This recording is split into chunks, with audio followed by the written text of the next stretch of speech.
Olá, boa tarde, tudo bem com você? O Nutrição em Ação já está no ar. Nós estamos ao vivo para todas as unidades de saúde aqui da capital paulista. E você pode participar do nosso programa. Antes, peça para o gerente ou para o responsável da unidade que você está para que aumente o volume da televisão. Assim você confere todo o nosso bate-papo aqui no Nutrição em Ação. Reforçando, nós estamos ao vivo para todas as unidades de saúde. E você pode participar do nosso programa. A gente está contando com a sua participação. Você pode, inclusive, mandar sua pergunta, sua opinião para o nosso telefone. Você pode ligar a cobrar. É no 9090 3129 9092. Está aqui aparecendo embaixo. Então você pode, pega o telefone aí e liga para a gente. A nossa produção está esperando a sua pergunta. O tema do programa de hoje é alimentação e a saúde no coração. Isso porque nesse mês de setembro há uma campanha muito legal chamada Setembro Vermelho, voltada para a saúde do coração. De acordo com o último levantamento do DataSUS, o Departamento de Informática do Sistema Único de Saúde, o infarto agudo do miocárdio é a primeira causa de morte no Brasil.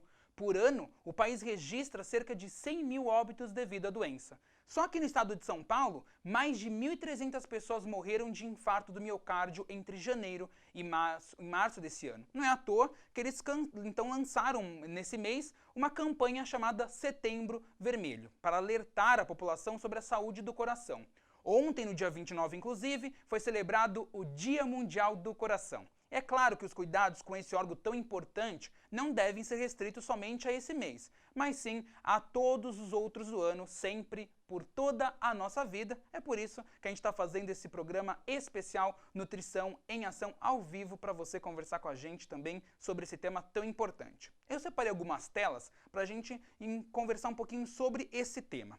Alguns fatores de risco sobre as nossas doenças do coração. Alguns fatores não modificáveis. Sexo, por exemplo, a gente não consegue mudar, a nossa idade ou mesmo a hereditariedade. Mas existem alguns fatores de risco que dependem só da gente, como o peso, há também o sedentarismo, quando a gente não faz atividade física, o tabagismo e o álcool, que a gente tem que evitar, o estresse, que também está relacionado ao trabalho, a nossa vida agitada aqui na capital paulista, e, claro, a alimentação saudável. É nesse fator de risco modificável que a gente vai focar hoje aqui no nosso programa. Para conversar com a gente sobre esse tema, nós convidamos a Rita Helena Bueno Pinheiro, que é nutricionista da Secretaria Municipal da Saúde. Tudo bem, Rita? Tudo bom, Thiago. Seja muito bem-vindo ao nosso Nutrição em Ação. Obrigado, boa tarde. Gente, para a gente começar então, Rita, explica para a gente, por favor, o que são as doenças cardiovasculares? Então, as doenças cardiovasculares, temos várias.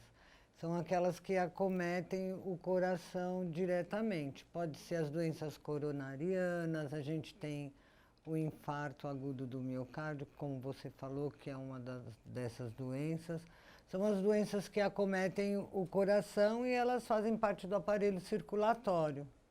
A gente sabe, né, que uma das principais é o infarto, né? Como a gente viu, Sim. Dados do Ministério da Saúde, é a principal causa de morte aqui no Brasil. O infarto é a principal doença cardiovascular? É uma das principais doenças cardiovasculares. Tem outras mais famosas, vamos dizer assim?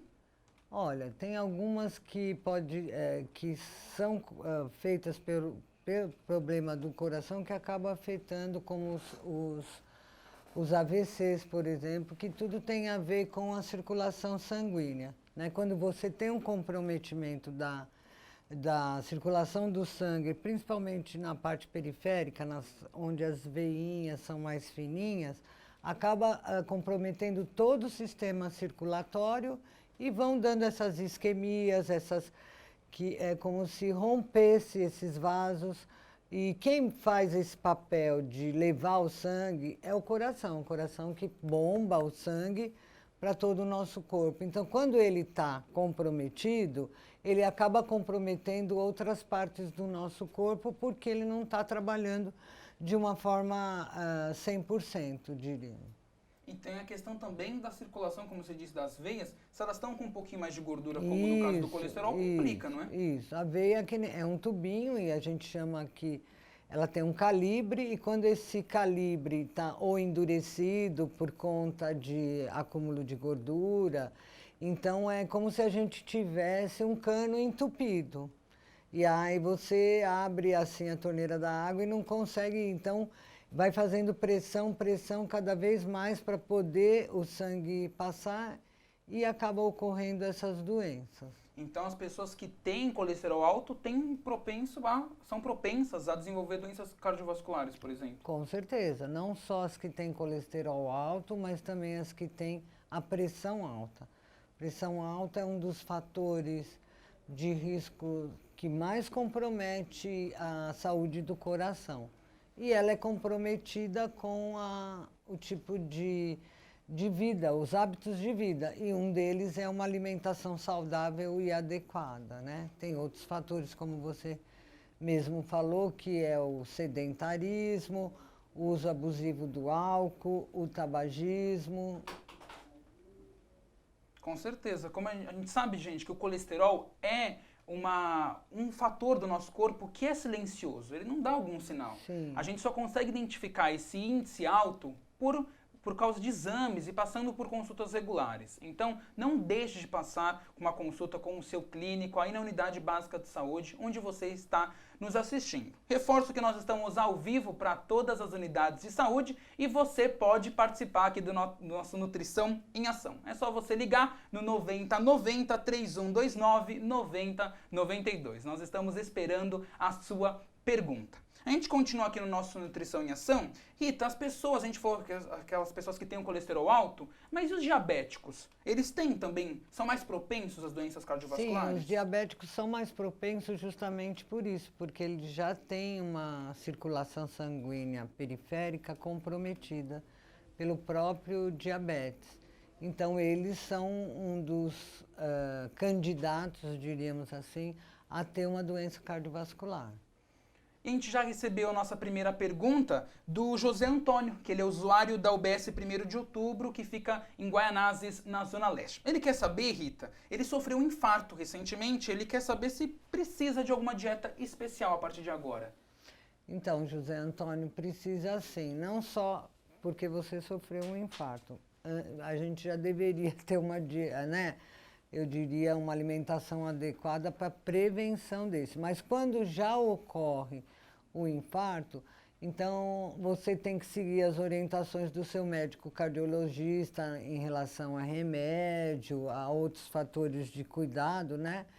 E sim, ter uma alimentação que você inclua mais fibras na sua alimentação, você reduz o consumo de preparações que são fritas, principalmente em gordura de imersão, quando tem aquele monte de óleo quente, você faz frituras nele. O sal também é muito importante, a redução do sal, porque a pressão alta ela é bastante perigosa, principalmente para quem já teve o infarto, né? O coração já teve aí um susto, já está comprometido. Então, todos esses cuidados têm que ser vistos com bastante atenção. Então, incluir na sua alimentação mais legumes, verduras e frutas que são ricas em fibras e elas têm o poder de saciar nossa fome quando a gente consegue incluir uma quantidade adequada, ou seja, pelo menos é recomendado que se coma de 3 a 5 frutas por dia, uma quantidade de verduras de folhas e os legumes, não o velho arroz e feijão, que a gente não pode desprezar, que é muito importante, e consumir proteína, que são as fontes, são as carnes, que não tenha gordura, né? Então, se procurar consumir carnes brancas e peixes também não gordurosos, e o modo de preparar, que seja no forno, que seja grelhado, que seja ensopado. Se fuma, tentar parar de fumar, e se não faz exercício, poder começar a fazer exercício físico, isso é muito importante. Uma caminhada, um andar de bicicleta, não precisa ir para uma academia, mas a gente precisa se movimentar. Então aí as dicas da Rita, né? Que tudo que ela falou, gente, são os fatores de risco que a gente falou no começo do programa que dependem da gente. Sedentarismo, tem que fazer atividade física, uma alimentação saudável. E por falar alimentação, Rita, o ovo, ele tem algum, vamos dizer assim, um componente especial, algum que afeta a nossa saúde, em especial as doenças cardiovasculares? Então, o ovo, muitas vezes, coitadinho do ovo, era o vilão da história em relação ao colesterol. Sim, o ovo ele tem fonte de colesterol, assim como outros alimentos. O que a gente precisa prestar atenção é, além da forma do preparo do ovo, né, você não utilizar o ovo frito, usar o ovo ou pochê, ovo cozido, e a quantidade que você vai comer. Se você comer 3, 4 ovos por semana, não tem problema nenhum. Então, ele deixou, muitas pesquisas foram feitas em relação ao colesterol que tem na gema do ovo, né? Ele se concentra mais na parte da gema. Então, antigamente dizia, não coma ovo, não coma. Não, você pode comer. O importante, e eu acho que a gente tem que deixar bem claro, que o segredo de uma alimentação saudável é essa variedade que a gente faz no nosso prato. Quanto mais variedade a gente fizer, mais nutrientes a gente está oferecendo para o nosso corpo. Então, isso que é importante, e a gente mora num país que a gente tem assim, grandes possibilidades de se alimentar adequadamente e saudável, né? A gente tem que começar a pensar dessa forma, com carinho, para o nosso coração. Nosso coração, além de ser o órgão do sentimento, é ele que nos mantém vivos, né? O principal órgão do nosso corpo, praticamente. Um dos principais. Você falou, Rita, um item muito importante que pesquisas são lançadas frequentemente, internacionais, nacionais, falando que a hora que o ovo faz bem, o azeite faz mal, e fica mudando. Mas a Rita já esclareceu pra gente que o ovo pode ser consumido desde que de forma moderada. Rita, a Valquíria Lopes, da UBS Vila Guacuiri, que fica no bairro Pedreira, lá na Zona Sul, a gente falou agora de colesterol agora há pouco, e ela quer saber que tipo de alimento a gente pode consumir para diminuir o colesterol? Tá, Valquíria. Para a gente não aumentar e diminuir o colesterol, a gente tem que evitar os alimentos que são gordurosos. Então, vou tentar fazer assim um resuminho. Queijo, se você consome queijo, todos os queijos amarelos são muito ricos em colesterol. Então, vamos fazer pela cor, já vai no queijo branco, né? Agora, precisa prestar atenção, o requeijão, o catupiry, eles são brancos, mas eles também são ricos em gordura. O principal do colesterol é diminuir gordura. E a gente mais ou menos sabe o que tem gordura ou não. Todos os embutidos, que é linguiça, salsicha, presunto, salame, mortadela, todos eles são ricos em gorduras e em colesterol. Então, você pode, já que você tem um colesterol alto, tentar evitar o consumo desses alimentos. Eventualmente, eles podem entrar no seu cardápio, a gente não precisa ser tão radical. E assim, outra dica é acrescentar fibras na sua alimentação. Se você conseguir comer pão integral, arroz integral, ou mesmo muitas verduras e legumes ricos em fibra, o que acontece?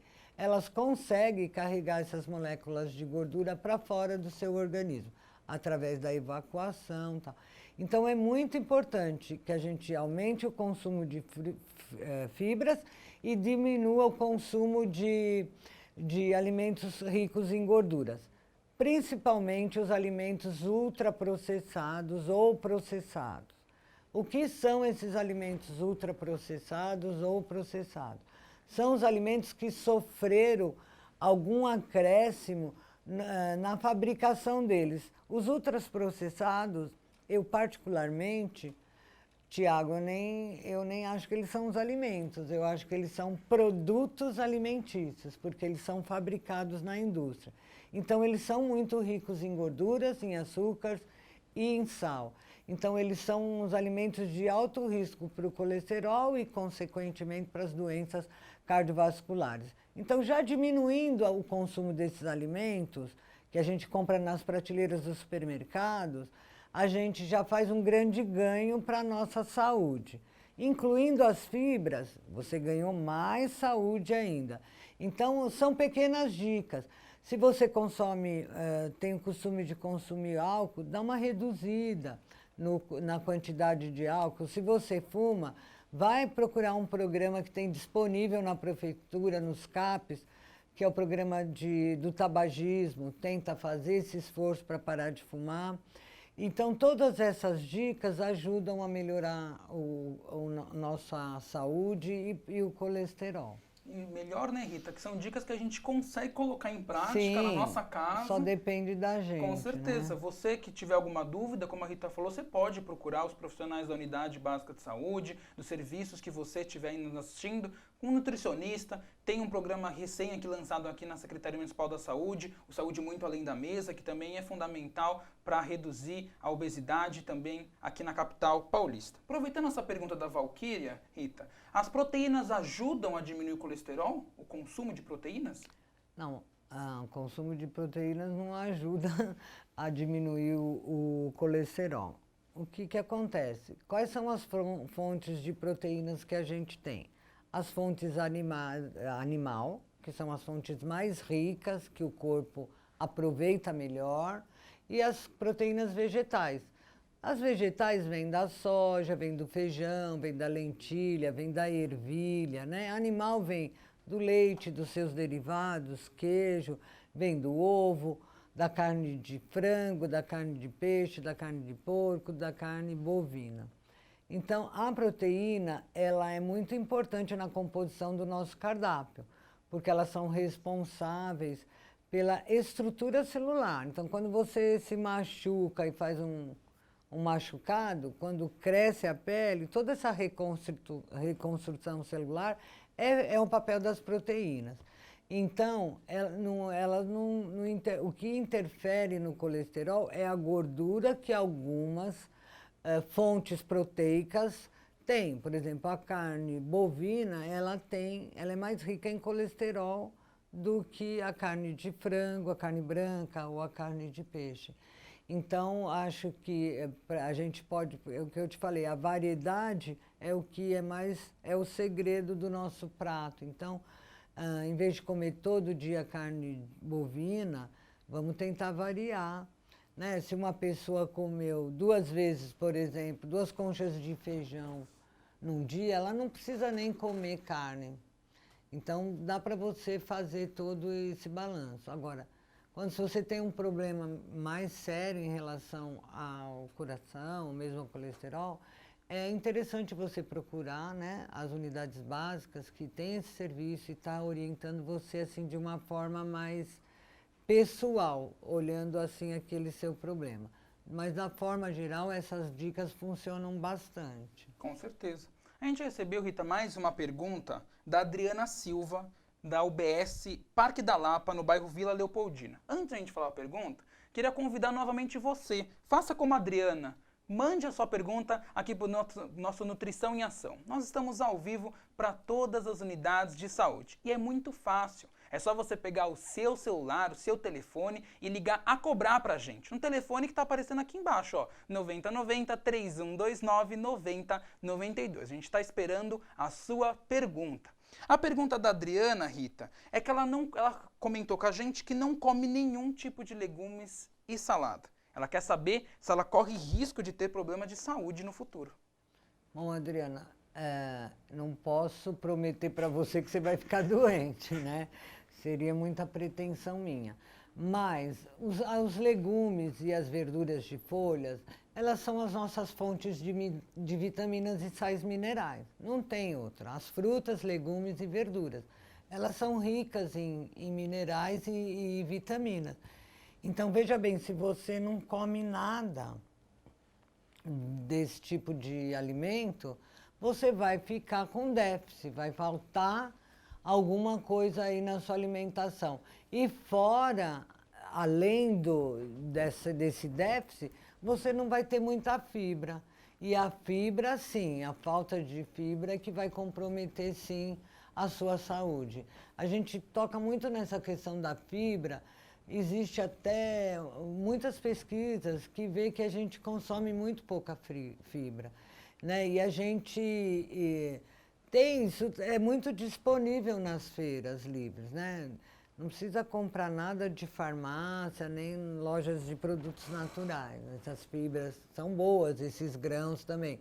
Mas você comendo legumes e verduras, e tenta aos poucos ir introduzindo na sua alimentação, porque assim, o nosso paladar ele vai mudando ao longo da nossa vida. E estimular esses novos alimentos, no primeiro momento, pode ser que a pessoa não consiga, mas aos poucos, todo dia você colocar tentar variar, com o tempo você vai conseguindo saborear esses alimentos. Procurar receitas na internet, receitas que incluam esses alimentos, mesmo que você não vai consumir eles cru, que é o melhor, assim, salada de folha e tal, mas você fazer uma torta de escarola, né? Uma torta de espinafre, assim, você vai tomando gosto. Eu acho que hoje em dia a gente tem muita receita, né? Disponível para todo mundo, ou na internet, ou mesmo na banca de jornal, né? Tentar começar a ser seu próprio MasterChef, a gente vai incluindo novos sabores na nossa vida e a gente muda. Eu acho que isso é importante falar também, né, Tiago? Ter uma alimentação saudável não implica não ter uma comida gostosa, né, em casa. Sim. Você pode fazer pratos muito saborosos e ainda comendo saudável. E é muito importante o que você tocou no assunto, de a gente sempre mudar o nosso paladar, e isso acontece muito com as crianças, né? Com os pais que estão nos assistindo, é muito importante, logo desde pequeno, quando eles ainda são pequenininhos, estimular essa alimentação, levar eles na feira, por exemplo, isso faz toda a diferença, né? Faz toda a diferença. A criança, investir na alimentação adequada para a criança é assim, investir numa saúde boa e uma longevidade com qualidade. Né? Nós estamos... a gente sabe que o número de pessoas com mais idade está aumentando. Hoje nós temos pessoas de 80, 90 anos. Agora a gente precisa pensar com que qualidade essas pessoas vão chegar lá aos 80, aos 90 anos. Então, investir na criança nessa questão, os pais se preocupam tanto em dar o melhor brinquedo, a bicicleta, o tênis da moda, né? O bonezinho da moda, a boneca que foi lançada, e acaba esquecendo de investir nessa parte que é extremamente importante. No primeiro ano de vida, eu diria nos 2 primeiros anos de vida, é onde a gente constrói a nossa identidade alimentar. E ela vai ficar gravada na cabeça dessa criança para o resto da vida dela. Isso não quer dizer que ela vai ser um adulto que nunca vai beber ou nunca vai... Ela vai, mas ela vai saber o que é certo mesmo para ela. Então, isso é importante. A criança, se você não oferecer doce, batata frita, refrigerante, nada disso, ela não sabe o gosto. Então, ela não vai ficar com vontade. Quem fica com vontade é o adulto, que já experimentou. Então, quando você preserva isso e nos 2 primeiros anos você tenta dar o leite materno, né? 6 meses exclusivamente, e quando introduzir os novos alimentos, que eles sejam alimentos saudáveis. A gente sempre fala que é o alimento que a família come, então é uma oportunidade também da família se adaptar a um novo hábito alimentar para ajudar, para com que essa criança também construa essa identidade alimentar saudável. É muito importante isso, foi muito bom você falar nisso. Rita, acabou de chegar uma pergunta pra gente do Carlos Henrique, da UBS Parque Imperial, que fica na Saúde, na Zona Sul de São Paulo. Ele ouviu dizer que tomar vinho faz bem pro coração. É verdade? As últimas pesquisas dizem isso, o vinho faz bem para o coração. Tem um elementinho ali dentro do vinho que é bom, mas é a quantidade que a gente tem que falar certinho aqui. Então, é 1 cálice por dia para a mulher, né? E o homem pode tomar, acho que 1,5 cálice, 2. Mas 1 cálice é importante, né? Vinho tinto, né? Não é o espumante, não é o vinho branco. Você pode, lógico, eventualmente, mas não com esse pensamento de que está fazendo bem para o coração, assim como o chocolate, que também foi muito criticado, porque o chocolate tem muita gordura, mas o chocolate que tenha 70% de cacau, ele é muito benéfico para o coração. Então, assim, dá para a gente fazer uma alimentação saborosa e saudável e preservar esse órgão tão querido para todo mundo, né? Gente, o vinho pode então, mas desde que um cálice moderado, né? Isso. Outra pergunta do pessoal que está nos assistindo aí na unidade de saúde veio do Renato Aguiar, que fica na UBS Aldeia Jaraguá, no bairro de Jaraguá. Rita, ele quer saber se tomar suplementos pode prejudicar o coração. Como é o nome dele? Renato. Renato, depende do suplemento. A suplementação alimentar ela tem que ser orientada por um profissional, e um profissional da área da saúde, que seria o nutricionista, né? A gente tem como orientar de uma forma correta. Suplementar é para você dar alguma coisa a mais, para quê? Primeiro a gente tem que saber para que você quer ser suplementado. Se você é um atleta de competição e você precisa de uma força a mais para obter um desempenho, então tudo isso o profissional nutricionista que é especialista em esporte, ele consegue te indicar o suplemento certo. Agora, se você só quer o suplemento para adquirir massa muscular ou que vai na academia todo dia, a gente não considera isso um esporte competitivo. Então, ele tem que ser muito bem orientado, porque o excesso, normalmente esses suplementos são proteicos, né? Eles são ricos em proteínas e, normalmente, se você não está bem orientado, você acaba comprometendo o seu rim, a função renal. Então, você acaba ficando musculoso, mas com problema renal. Então, precisa ter uma orientação, assim, personalizada. Mas só uma dica aqui, você pode, se você quiser ganhar massa muscular, você pode aumentar a quantidade de proteína na sua dieta. Você pode colocar, em vez de você comer um bife ou um peito de frango, você pode comer 2 bifes numa refeição. E não só de proteína, mas também de carboidrato. Um pouquinho antes ou logo após o treino, comer algum alimento rico em carboidrato, porque o que o músculo pede primeiro nesse estresse muscular de academia é o carboidrato para depois ele utilizar a proteína. Então, mas eu acho que tem que ser orientado. Reforçando, sempre que você tiver alguma dúvida, não deixe de procurar a unidade de saúde mais próxima da sua casa, principalmente um nutricionista.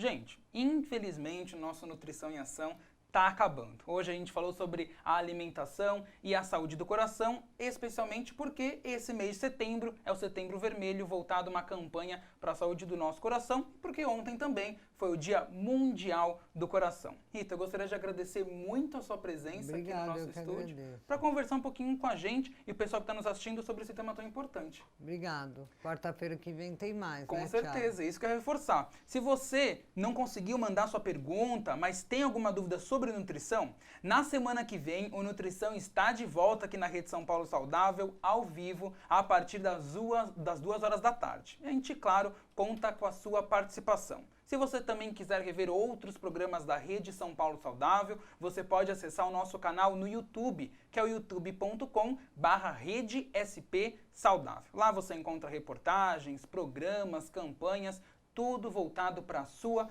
saúde. O Nutrição em Ação fica por aqui e a gente volta na próxima semana. Forte abraço para você e até semana que vem. Tchau, tchau.